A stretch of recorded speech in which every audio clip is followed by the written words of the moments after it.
In this video, we'll talk about adding objects and transforming them. So by default, Blender gives us a cube that we can start editing. If I left click on it, we get an orange line around it, so we know it's an active object. Now, if I press G, if I tap G once, the object is going to move around with the cursor. If I want to confirm this location, I need to press left click, so it stays there. I'm going to undo this. If I press G again and I move the object, but I want the cube to go back to where it was, I can right click instead of left click and it goes back to its previous location. All right. Now, if I press N on the keyboard to get the side panel out, under items, we get to see location, rotation, and scale of the object. So by default, the object is at a scale of 1, and the rotation and location are set to 0. All right. So going back to selecting the object and pressing G, when I move the object around, you will notice that it's moving in all 3 locations over here. All right.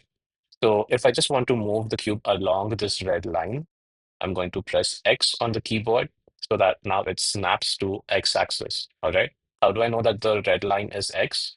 If you remember the gizmo from the previous video, they're all color coded. So the red line is moving an object in X and negative X. The green line is moving the object in Y and negative Y. And by default, they switch off the Z axis, but I can click here on overlays and switch on Z again has a positive Z axis and a negative Z one. All right. So if I see the cube right now, it's saying it's in negative X. I can press G once, press X and move it to the positive side. All right. The same thing with Y. I can move it along Y and I can also move it along just Z. So if I want the cube to go back to the origin, either I left click and drag here and type 0, or I can even press Alt G or Option G to reset the location. All right. So that is what goes on for location. Now to rotate an object, I can press R on the keyboard and it starts rotating in all 3 axes. Again, the same thing. I can press X to just rotate it in X, Y to rotate in Y, and Z to rotate in Z. The minute I want this, I can left click and it stays there. I can also click here and manually type in 0 to reset that. Now the last thing remaining is scale. I can scale, tap S on the keyboard to scale it, press X to just scale along X, Y to scale along Y, and Z to scale along Z axis. Left click to confirm that. Again, if I want to reset the scale part, for scale, make sure you just reset it to 1, because if you reset this to 0, it's going to just shrink down to infinity, right? So the default scale factor stays on 1. One small thing left is global and local. So I'll quickly try to explain what's happening. If I scale this in x-axis right now, it'll be more visible, right? So imagine this is a car and it's moving along the x-axis, right? And now if I turn the car over here in this angle, the local axis of the car will make the car go in its local x, right? But when I press G and X, it's still going according to the global world axis.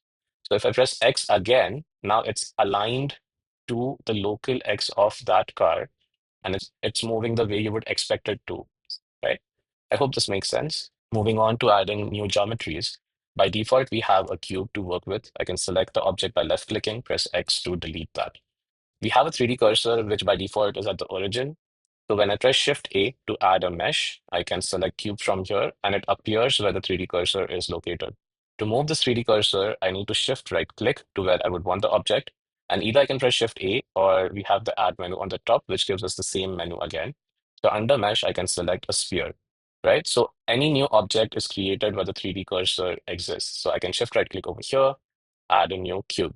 All right. When I'm shift right clicking, it appears in an arbitrary 3D space. But when I shift right click on an object, it sticks to the surface. All right. So it helps us start with where we would want to place our object. One thing to realize is when I add a new object, say for instance, a cylinder, we'll get a small window over here, which we can open. And we have some basic tools that we can change the primitive. All right.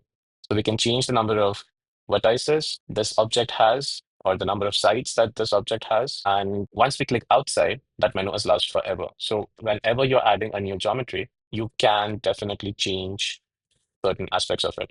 To get the 3D cursor back to the center, press Shift C and it's reset. I would highly recommend you guys to add a new mesh and see what every menu brings to the primitive that you add. Some might kind of surprise you as to what's possible with it. And definitely try rotating a cube in Z axis and then try to grab and move it only in its local and not its global axis. All right. This will really come handy later.